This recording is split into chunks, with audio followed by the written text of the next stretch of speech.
Hey YouTube, Peter Perkaz here. How's it going out there today? Hope you're doing well. I know I'm doing pretty good. Today is Wednesday, August 21st, 2013. I have the Wall Street Journal Weekend Edition from this previous weekend. And I don't know if any of you saw this, but going by what Gerald Celente says, they always put the articles in the weekend paper that you don't want to see, because the weekend paper is the newspaper that is read the least. And of course, here we have it. Coming off the heels of a Detroit bankruptcy, what do we have here? U.S. car plants shift to top gear. That's right. And I also found the story online. So let's take a look at what the prostitutes have to say. You know, I find it amazing that the big three are making profits while Detroit is going into bankruptcy.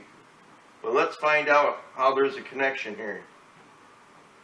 The story says, Detroit, more U.S. auto plants are cranking out cars around the clock like never before, a change that is driving robust profit increases at Detroit's big three.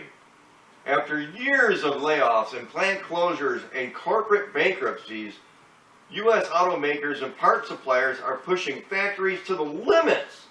GM, Ford, and Chrysler, with more flexible union agreements, now allow companies to build cars for 120 hours a week or more, while paying less in overtime pay.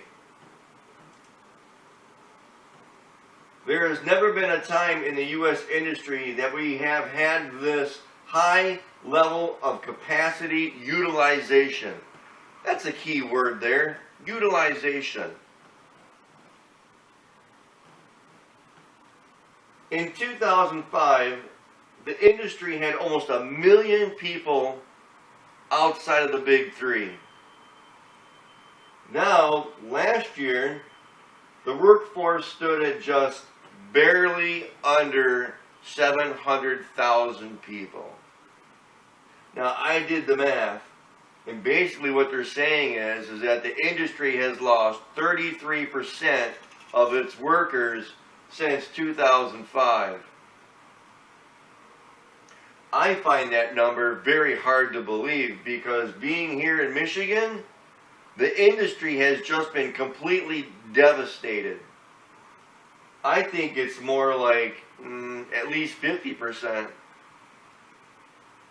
But let's go back and let's review. What exactly are they talking about, and how are they drawing this profit?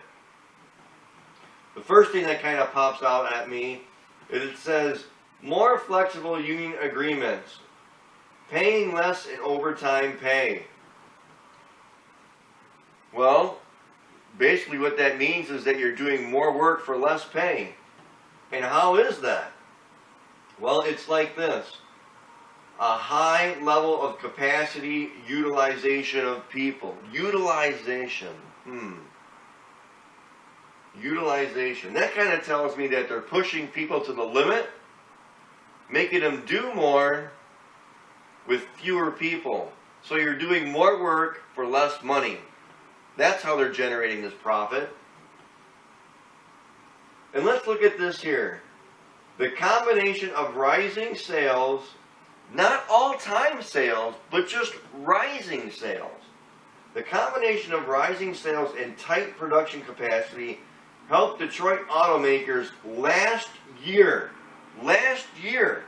generate the second highest profit in the industry's history. That means that they're squeezing every employee and they're beating them to death, paying them less money so the corporation can make a profit and survive. Let's continue. Now here's the truth, all right? Two big factors in this, and what I love more than anything is people who blame the union for the downfall of Detroit. That's right. It's the union's fault. You know where you can take that? You can shove it up your backside, because that's not why Detroit failed. That isn't why the automakers failed. It wasn't because of the union. Alright? Overtime pay now starts after 40 hours, whereas before it started after 8 hours, which is how it should start. Overtime pay should be starting after 8 hours of work a day, not after 40. Alright? You're working long days, you should receive that incentive pay at the end of the day. So if you call in sick one day and you don't get 40 hours that week, let's say you work 3 10-hour days and then maybe a half a day because you got sick, and then the last day you called off. Well, sorry, you only get straight pay. That is wrong. Here's another thing we got to look at. It's the pay rate cuts. People who used to make $28 an hour are now only making $15 an hour for doing the same job.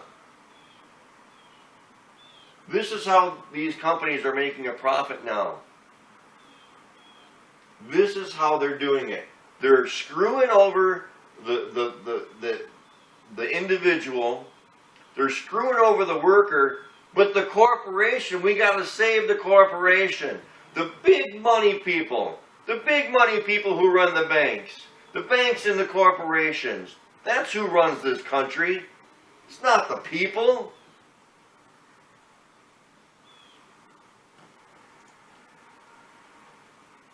And here's one last thing I want to touch on. It says the auto industry is now building about the same number of vehicles it did in 2007, but with about 100,000 fewer employees. That is bullshit. 100,000 fewer employees. No. It's more like millions of fewer employees. My dad worked for Ford Motor Company for 34 years. My father worked for the big three. He worked for Ford. I remember there were 3 shifts going around the clock in the heyday. My dad would work 12 hours a day, 7 days a week, and he did that for like 10 years. And there were 3 shifts. There were overlapping shifts. That's how busy they were. And then you guys want to blame the unions. Well, here's something funny. You want to talk about union work? Let's look at Walmart. And let's look at the service industry. All those non-union jobs. People who work at Walmart barely make any money. Barely. Why Walmart makes billions and billions of dollars of profit.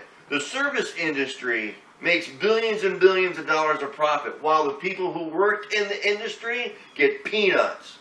Why? Because there's no union. That's why. Now, here's the downfall to the big three. It was about being greedy. And there was a plan behind all of this. If you remember, Bill Clinton, a Democrat, who's supposed to be pro-union, made one of the biggest anti-union moves in history. Not just American history, but world history. Do you remember what Bill Clinton did? He signed the NAFTA agreement. Free trade across the board for every country. North America, South America, China, India, Mexico, wherever. And what happened? The good paying jobs left America, went to another country that were paying half of the amount of money that these people in America were making. And so now this is what you get in return. This is what you get. But my question is this. How is it that the big three, who are all stationed here in Michigan, can be making record profits all the while turning their back on Detroit and Michigan and the United States?